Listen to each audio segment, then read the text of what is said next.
Hello, everyone. Today we are doing different sort of office hour because I'm doing it on YouTube. And so I'm inviting you to ask the English teacher. That's me. I'm Wade Bradford. And when I am not making stories or plays or comics, I am usually found here in my office grading papers. So today you can leave a comment and ask me a question.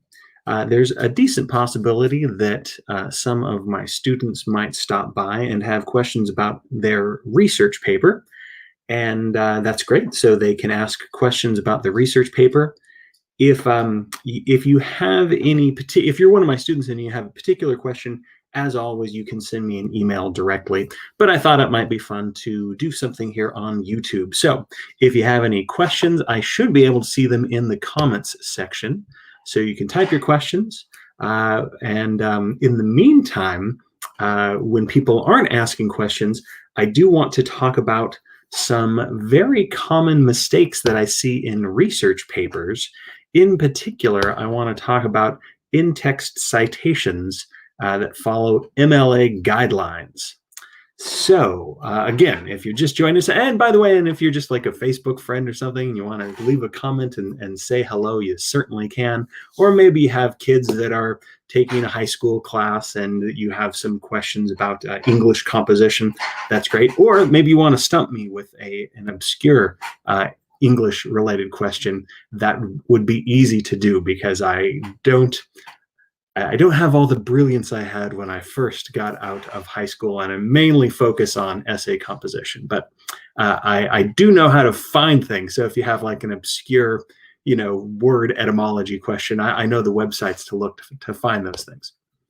All right, so I don't see any comments yet, so I'm going to start talking about these mistakes. Now, when we're talking about in-text citations, it's not necessarily the most entertaining thing in the world, but it is very important because for the research paper, one of the things that I'm going to be looking at, and there's my wife. Oh, there she goes. One of the things that I'm going to be looking at is the citations, the parenthetic citations, using the parenthesis. So are you putting the correct material in there? So the biggest mistake that I've seen this semester from my students is something that wouldn't be a mistake if it was a different type of research paper. So we want to follow the MLA standard. MLA stands for Modern Language Association, and I like to imagine that MLA is this coven of cloaked druid-like English teachers that get together around a cauldron and they decide where the period goes and how to use a semicolon and things like that. So if we're doing an in-text citation, if you see down there, if I can point to it correctly, this would be at the end of a quote. We would have the last name of the author, followed by a period on the outside of the citation. So that's how it would look correctly if we're following. Oh, there she is again. And that's how it would look correctly if we're following MLA. So the big mistake that I see is that students, when they're in my class, they've learned APA format, and that stands for, oh gosh, I can't even remember because I don't teach it. Something like American Psychologist Association, I think.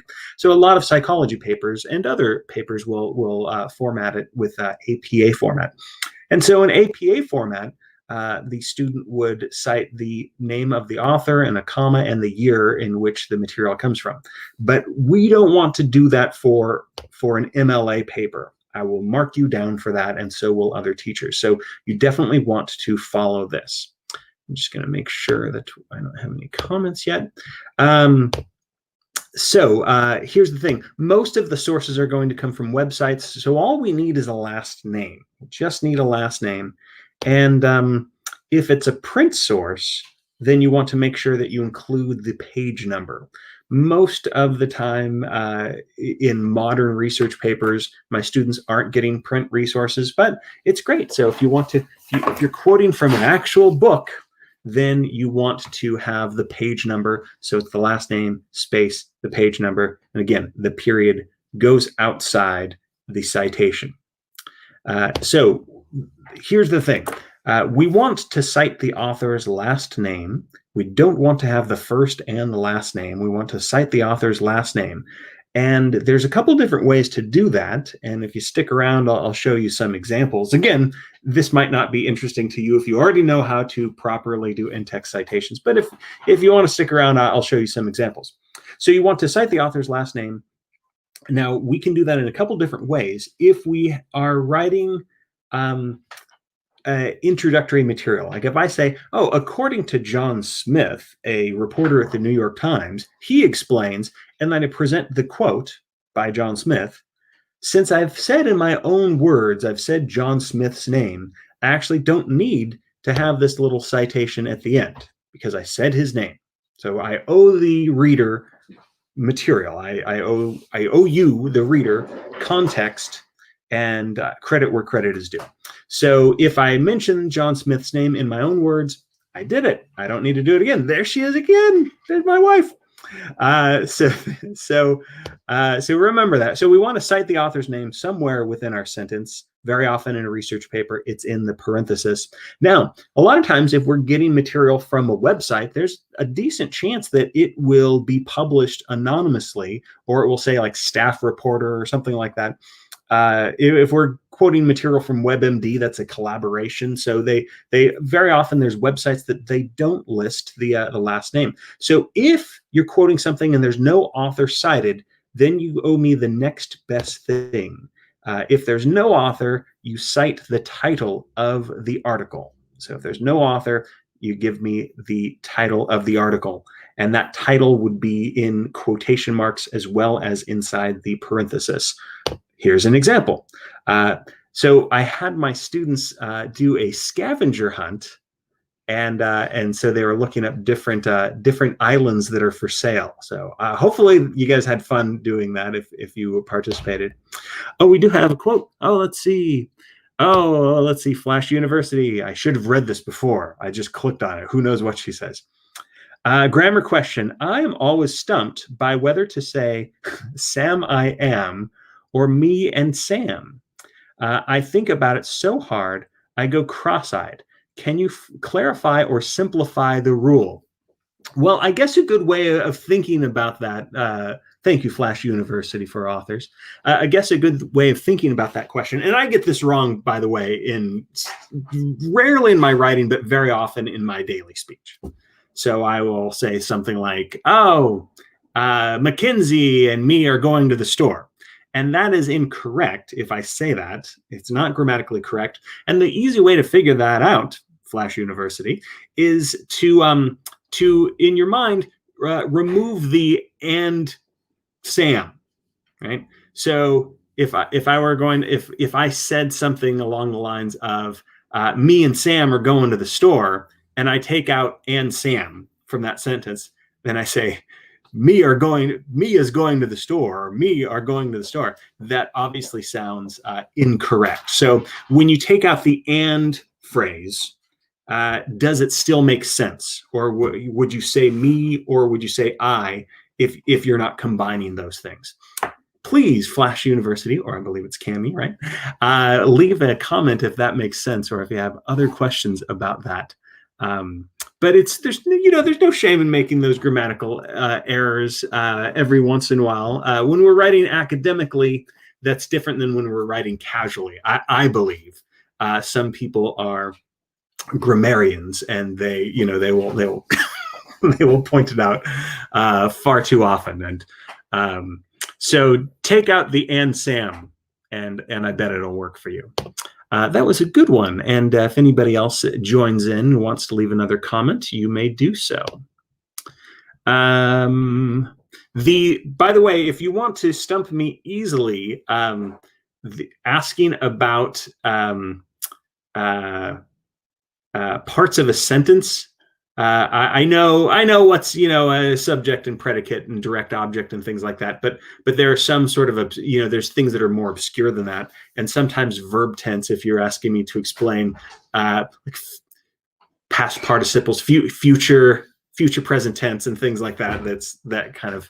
That throws me for a loop too. But I do know some great websites that can clear things up. So if you do have those more obscure questions, I can send you to better sources. So if we've got a research project where there's no author name, then we want the article title. That's the next best thing. Now, if we get to a website and there's no article title and there's no name of the author, then the next best thing is for us to cite the name of the website or the magazine or the book. So that's the next best thing that we want to do. So basically, the three things that you want to be looking for: you want to give me the author's name. If there's no author's name, then you give me the title of the article. If there's no article title, then you give me the name of the book or the magazine or the website, whatever the big thing is, then you give me that name. Let's see, we've got a couple other comments. She says, yes, it's Kemi. Haha. Thank you for answering my question. Also, your wife is hilarious. She is. She's much funnier and more entertaining than I am. Please share the obscure websites. I am a word nerd. Let's see if I can post a comment. I don't know. I don't use Facebook Live too much. I think it's just... Oh, here's a good question. Should I say it's just you and I, or it's just you and me? And I think I would say it's just me. So if I want to talk about like, oh, Flash University, it's just you and me here. But you know, some grammarian's going to like say like, nope, you did it incorrectly. Let's see. My favorite place to go. Let's see if I can post this. Is a website called Etymology Online, and it gives a quick sort of history of the origin of a word, and it will also give a definition and things like that. But it talks about how, you know, where the original word, where does it stem, and what, you know, basically the origin story. Yes, you can. Yeah, that's cool. Let's see. I'm glad you're here, Flash University. I hope some of my students tune in, because I do see a lot of punctuation errors when it comes to these research papers. And let me show you the most common ones that I see. Again, this is about in-text citations. So the most common mistake that I see with in-text citations in what should be an MLA formatted research paper is we have this problem. So I love pretzels, period, Bush, period. So this is incorrect. This is incorrect because there's two periods. And so we just want to have one period. So the number one mistake that I see in research papers is what I just showed you. Students, they put a period at the end of their quote, because normally they're right. If we didn't have the little parenthesis, we wouldn't need to have the period on the outside of the quotation. But because we're dealing with those parenthetic citations, we just want to have one period at the very end of the sentence, so that is where it goes. Another incorrect version that I often see is not using a period, but using a comma. And that's, you know, a natural tendency to do, to have a comma to segue back into the rest of the sentence. But again, if we are having the parenthetic citation, that's not what we do. There's two incorrect things in this. If you're watching, oh, it's just Cami watching. I won't quiz you, Cami. So there's two incorrect things in this one. There's the comma that's there, and there's also a mistake that I see very often, which is the period is placed on the inside of the citation, of the parenthesis. And again, that's not what we want to do. We want to make sure that we have the period outside there. Oh, that's nice. Thank you, Cami. And she says, yep, I've made that mistake mostly when I quote a question. Oh, well, here's the weird thing about, if we want to get obscure, And I wasn't going to talk about this because this really confuses people. There's several confusing things about MLA. So if we were going to quote a question in a research paper, we do actually get to have the punctuation, right? So that question mark gets to be there on the inside of the quote. So if we're quoting from, again, George W. Bush, do I love pretzels? Because that's a question and the question is an important component, then, and it doesn't count as the period. In this case, it's not ending the sentence. We would leave the question mark there. So that's actually how it would look if we're following MLA, at least the MLA I know and sometimes love, yet sometimes hate. And I believe the same thing is true with exclamation points. If George Bush was exclaiming, I love pretzels, exclamation point, we would get to keep that there if we decided to. So that's a nice obscure, and most of these, I guess, this is probably my most obscure, tedious video that I've ever made. So of course I decided to do it as a live stream. Speaking of tedious, what if we have a quote within a quote? There's different ways of going about doing that. So if we've got a quote within a quote, well, let's say this. Let's say that I'm writing a research paper, and I'm writing a research paper, and I've read an article. The article's by John Smith, and in John Smith's article, he interviews the former president, George W. Bush. And during that interview, George W. Bush claims, I love pretzels. So we've taken a quote out of a quote, right? So we've taken a quote out of a quote. And so even though it's George W. Bush who's saying these words, we still want to, in the citation, give credit to where credit is due. So we want to have we want to let the reader know that, hey, this is quoted in John Smith's article. So to do that in the in-text citation, as you can see down there, ding, ding, ding, ding, ding, you write QTD period. So that's short for quoted in, and then the last name of the author. And again, if it's from a print source, if we're quoting from a book, then we want to have the page number. Let's see what else. Cammy says, aha, I love finding out that I was right the whole time. I knew there was a reason we're friends. Haha, thank you. And I love the obscure live stream for needs like us. Yes. And I assume you mean nerds like us, but I get what you're saying. And yes, and these type of conversations make me feel very nerdy and very, very happy to be a nerd. Let's see. So that's my little lecture on that. That's my lecture in a nutshell on the common mistakes Flash University for authors. So if you'd like to plug your website, feel free to leave a comment, and I will put it up on here. Or if you have any other questions, I'm going to in a moment. I will talk about the most common grammatical mistake that I see, not just in my students' writing, but I see it in the writing of many authors, usually authors that are pre-published, right? They're striving to be professional authors, but sometimes I see this mistake in professional writing as well.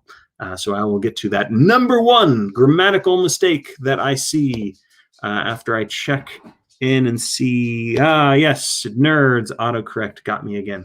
Yeah, I'm not a fan of autocorrect, and I usually turn it off if I know how to. And the other thing that I'm not a fan of, and I really need to go into my phone and go into my email and tell them to stop doing it because I don't like it. I'm not a fan of the I don't even know what it's called. It's the auto response. Do you know what it's called, Flash University? Is the auto response? No, it's like auto suggest. I don't like auto suggest. I feel like auto suggest. I'm going to go on a little rant now. I feel like auto suggest is telling me what I should write and therefore what I should think. And so I don't like getting those recommendations of it where it just like finishes the sentence for me. Because usually, by the way, I'm going in another direction. But I'm more angry when I'm typing something and it's basically saying, hey, you should finish it this way. And I was planning to finish the sentence that way. So then I'm like, no, I'm gonna make it better than that one. So yeah, the auto suggest reminds me of this book. George Orwell's 1984. So not a fan of auto suggest. All right, so I'm going to type out this sentence.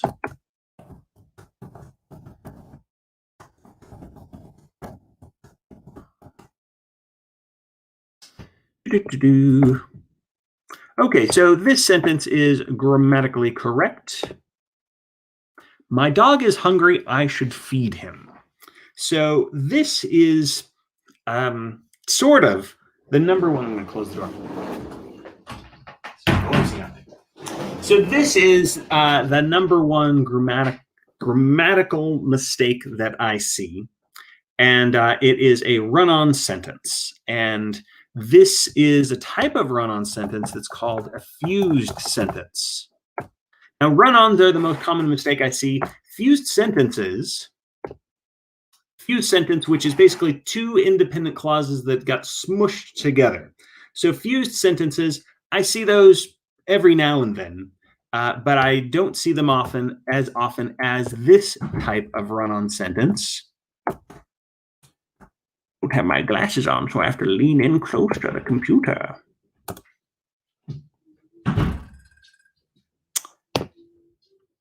All right. My dog is hungry. I should feed him. Oh, by the way, Cammy, I wanted to let you know if you don't feel pressure to like stay on the whole time, because in addition to this being a live stream, I'm gonna edit this up into different chunks. So I'll be talking about the in-text citation and the run-on sentences and things like that. So I know sometimes when I stumble upon a live stream and I'm the only one there, I feel like I should just stay here. But you don't need to feel that way. So these comma splices, right? So we have my dog is hungry, comma, I should feed him. So this is the most common mistake that I see in all forms of prose that I'm looking at. These are two independent clauses, and they're short, right? A lot of times we think a run-on sentence is going to be something that's like, it runs on and on. I made a run-on sentence. You can have a run-on sentence that goes for pages and pages, and if you punctuate it correctly, it will be a grammatically correct sentence. I don't want to read that sentence, but it would be grammatically correct. You got enough semicolons in there, enough conjunctions, bam, you got a 3-page sentence. Congratulations. It's not a run-on. It's just annoying.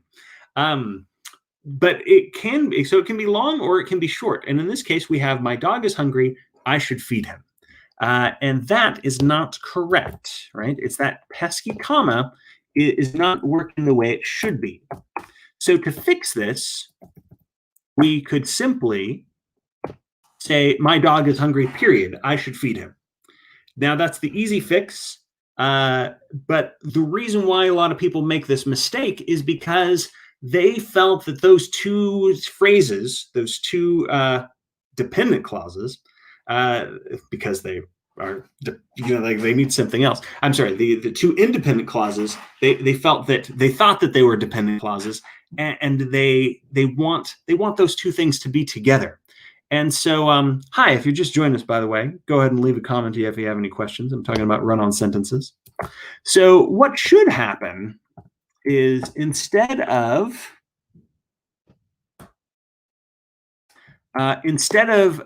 if you want to have the period, that's great. But you can also use, if you feel like, hey, these two things belong together and you want to merge them together, then all you need to do is use a semicolon.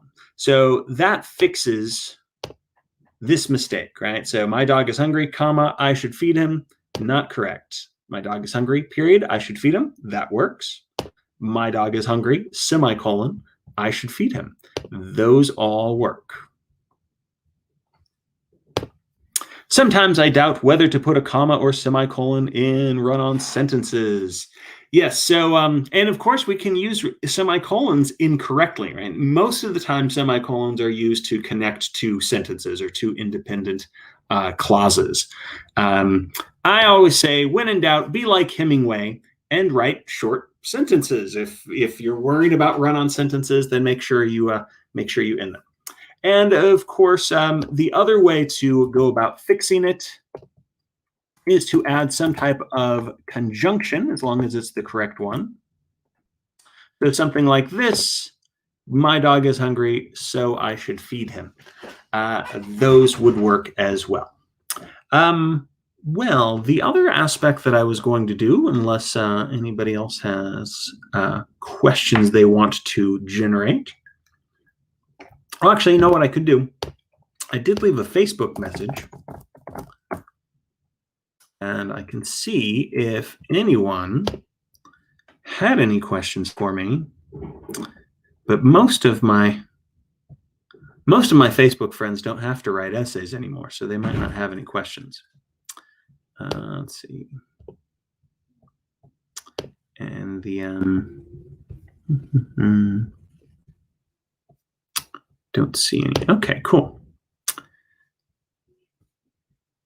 I better take off my dog is hungry. I should feed him. Oh, we got that one there. Let's see. Let me go back to my banners.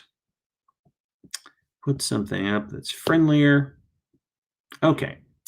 Let's see. So I have some examples that I want to go through to show my students when and if they eventually decide to watch this. And so I need to share my screen. Let's see if I can do that successfully.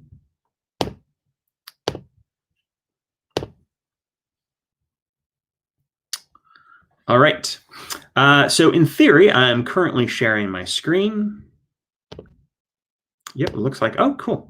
I think it's working. All right, so what I'm going to do here is talk about these student entries. So as I mentioned, we did this research scavenger hunt, and I told students to go forth into the realm of the internet and look at the different, make sure I'm okay on time, look at the different things you can find to answer the following 3 prompts. I wanted them to find the world's least expensive island. I want the cheapest island that is currently for sale. So find me the cheapest island.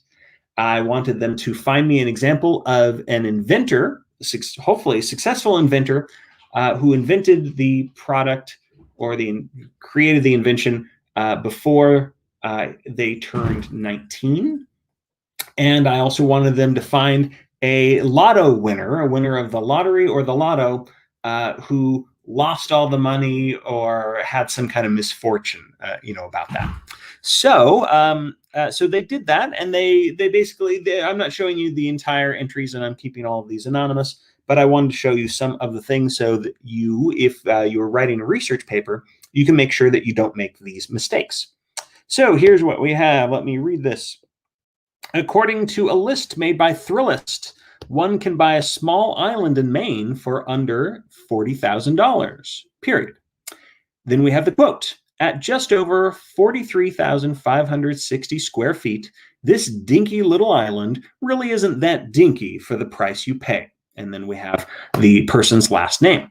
So a couple things about this. So what I'm going to be doing when I'm grading the research paper is that in addition to looking for your ideas, I'm going to be looking for your citation mistakes.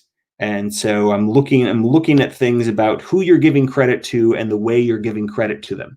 So the first thing is, if we have the name of a magazine or a website, we do want to italicize things, right? So we italicize big things like the title of books, the titles of movies, the titles of magazines, the titles of newspapers like the New York Times. Those go in italics. Websites as well. And if we are quoting from something that's small, something like an article title, something like a chapter title, the name of a short story, the name of a song, the name of a poem, something that can be put inside something else, right? So the smaller things, those have quotation marks around them. Okay, so I fixed that. So Thrillist is now italicized. The next thing that I want to say, that this is a very common mistake, and I don't want to see it. It's not so much a mistake, it's not the preference of English teachers, myself included. And this is called a dropped quote. A dropped quote is when, instead of having this smooth transition into the material, the quote is just dropped in there. And so you want to have some kind of transition. So if we say, according to a list made by Thrillist, one can buy a small island in Maine for just under $40,000. We want to, at least, the very least we can do is have a colon to lead into that. We could also say, the reviewer explains, and this is what I call lead-in material, or what's also known as signal phrases. So if we have something like the reviewer explains, and then we have a comma before we launch into the material, that's good to do. Let me shut the door again. That's okay. I have dogs that love to just punch down the door. They walk in, they look at me, and then they leave. And then the cycle continues. The other thing that we want to fix here, and this is something I talked about. So we have, if you can see on my screen, we have an extra period. So we only want one period. And this is another common mistake, and it's a pet peeve of mine. You want to have a space between the quotation mark and the parenthesis. So now this is better. I wouldn't mark this up with my red or purple pen. Let's see. Got another comment. Conjunction, junction, what's your function? Yes, that's perfect. Let's see. Going back. All right, so the price of here's another submission. The price of paradise doesn't get much sweeter than this. Jetsetter.com. Therefore, with as little as $80,000, you can buy yourself a magical retreat. Okay, so there are a couple of things that are not correct about this. Did I do this one? I'll fix it on the slide. God, now you're trapped. You're in here with me, grading essays, you lucky dog, you. Here's Lizzie. This is my adorable dog. Hi. Hi, you good girl. Yes, you are. You drive me crazy. I'm trying to talk about in-text citations. Yes. Yes, I am. Oh, no, there's another dog. Oh. Who's that?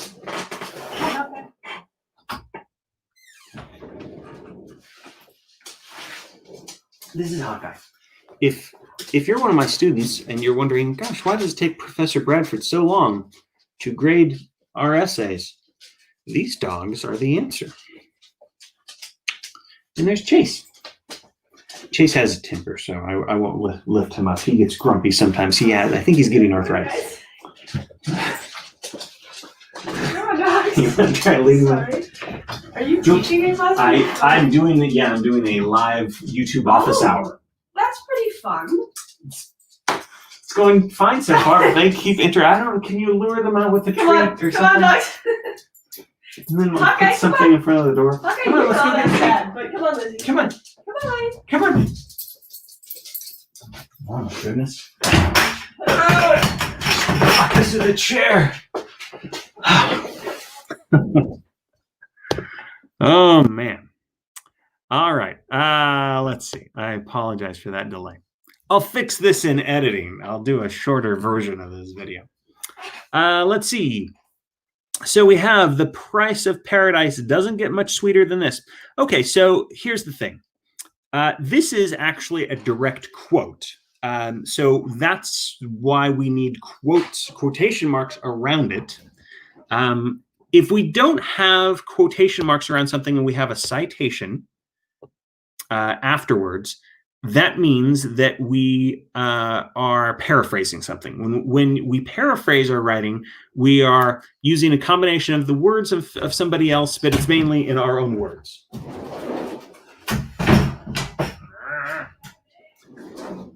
So since this, I looked it up, since this is a direct quote, we definitely want to have quotation marks around it. And we probably want to have a lead-in phrase, things like that. We want to have a period at the end of the citation, and jetsetter.com is not the name of that. This is the one that has the 9 affordable houses for sale.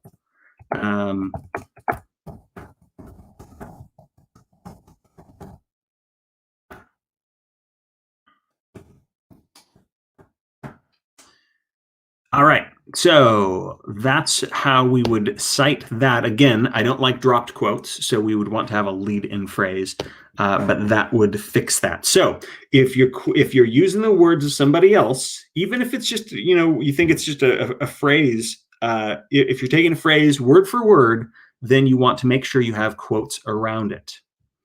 Let's see. Here's another one. Oh, this one's an unusual one, right?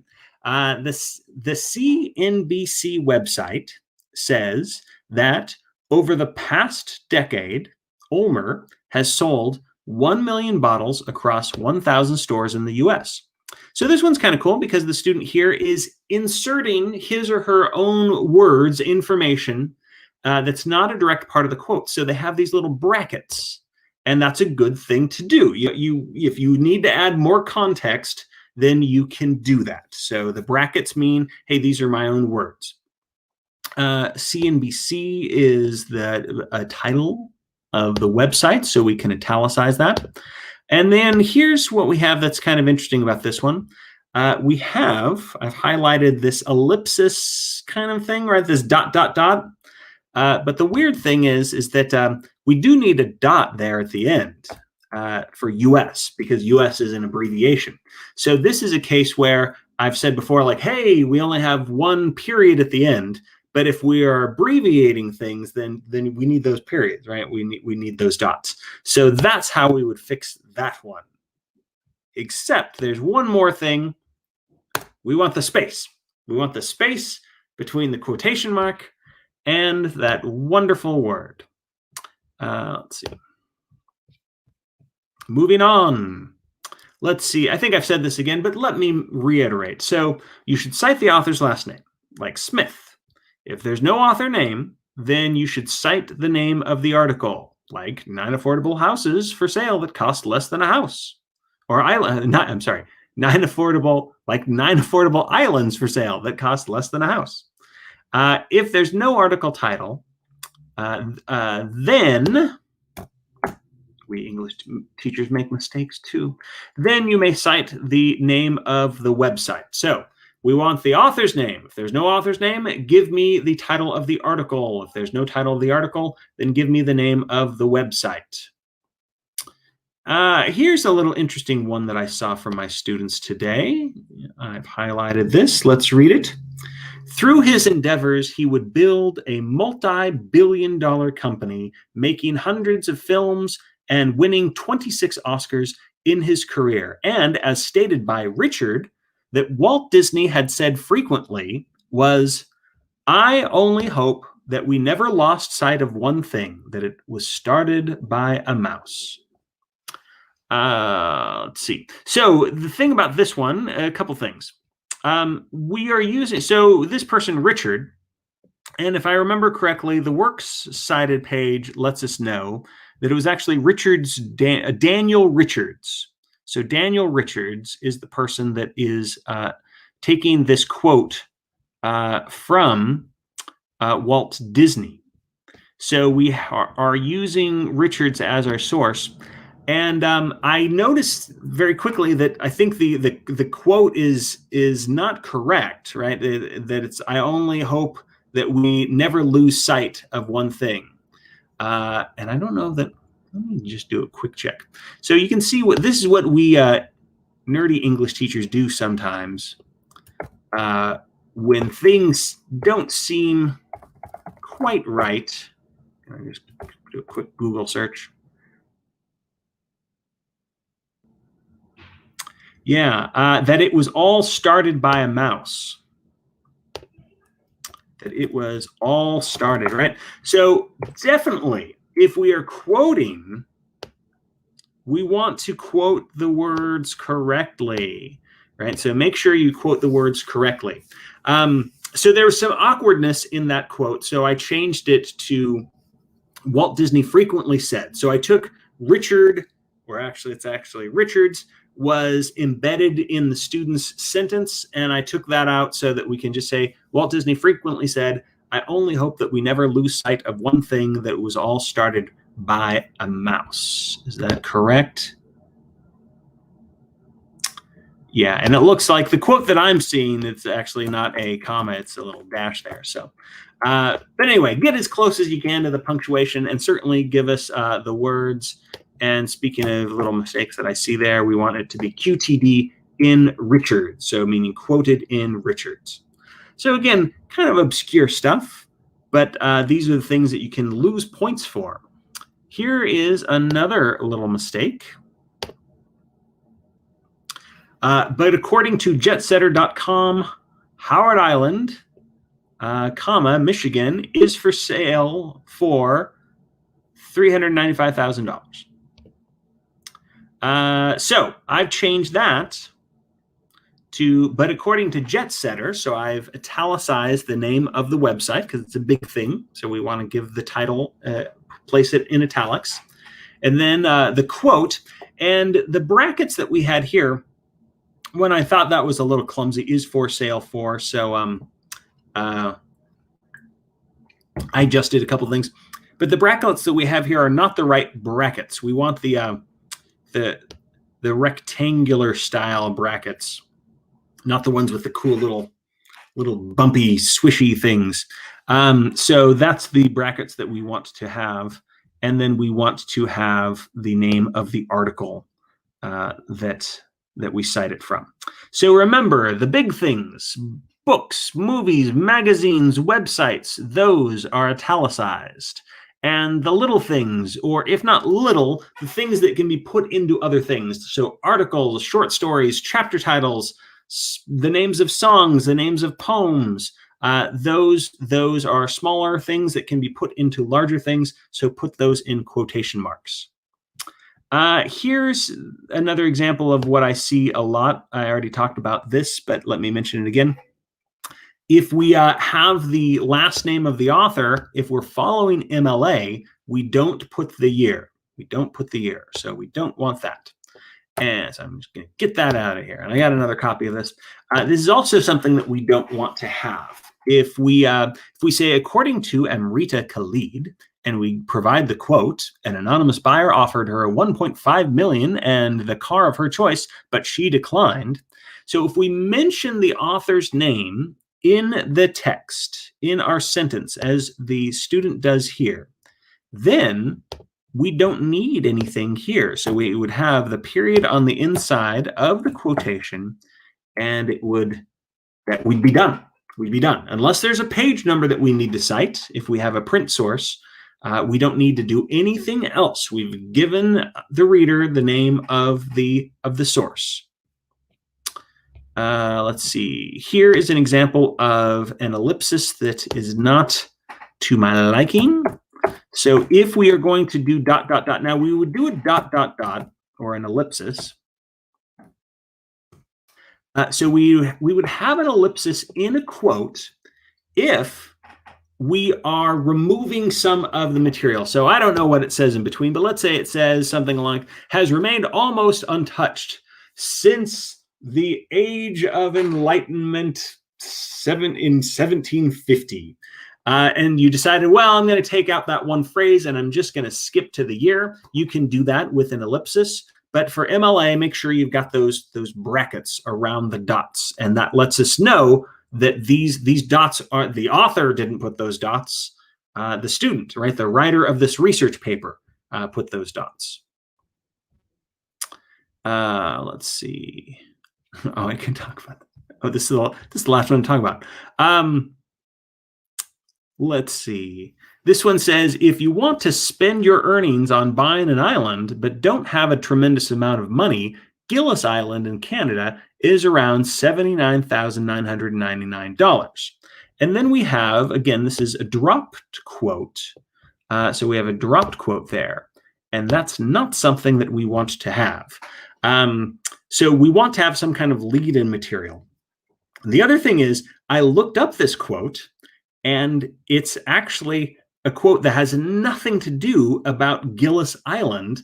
It's actually a quote that's found in the book called Eat, Pray, Love by Elizabeth Gilbert, who's not given any credit here. And it's about an island that's called, I think it's Gila Mino in Indonesia. So the wrong continent, the wrong source. Again, this was just a research scavenger hunt example, so the students were probably, slipshotting things together really quickly. But you definitely don't want to do something like this in a research paper. If you have a quote and you're not providing the actual source, and it's also next to material that makes it seem like, yeah, this quote is commenting on the material. So this is an excellent example of why we don't want to have dropped quotes and the importance of giving credit where credit is due and including the citation. So this was kind of a happy mistake that this happened, because this shows exactly what we don't want to do in a research paper. So be mindful of that. Okay, I'm going to stop sharing my screen.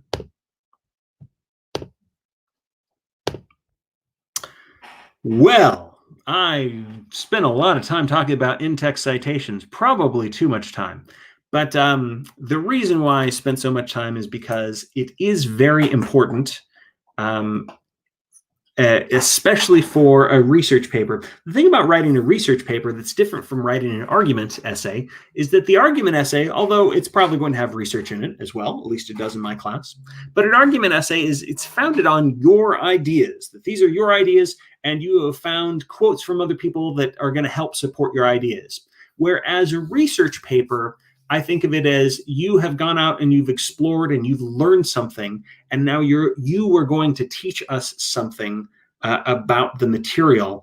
And so it's really, you are curating sources from many different authors and locations and things like that. So be mindful of that. If you have any questions, feel free to leave a comment in here. If you just want to hang out, that's great. So let me know if you have any comments or any questions. The last thing that I want to talk about, since I talked about the most common mistakes I see in in-text citations, I don't want to dig too deep into the works cited page. I might save that for another video, but I will say this about the most common mistake I see in works cited pages, and that is students do not list the entries in alphabetical order. That is a big mistake, and it's the easiest one for me to catch. There's a lot of little details in a works cited page, and some of them, if I'm grading very rapidly, I might just glance at the student's works cited page and kind of do a spot check and not, look through every entry with a fine-tooth comb. But I'm certainly going to look at the order and see if it's in alphabetical order. So at the very least, make sure that if you are presenting a research paper, that the works cited page is listed in alphabetical order. And I think I've belabored the point of MLA long enough. So if there are no other questions out there lurking about, I'm going to end today's little office hour. But first, I want to wish all of my students and anybody out there in YouTube land who happens to stumble upon this video and actually gets to the end of it, I'd like to wish you a happy Thanksgiving, and I hope that you and your family and all of your loved ones are safe and well and staying free from COVID, and that you can find a way to enjoy Thanksgiving despite this pandemic that's been going on for way too long. All right, that's it. Thanks for joining me. Bye.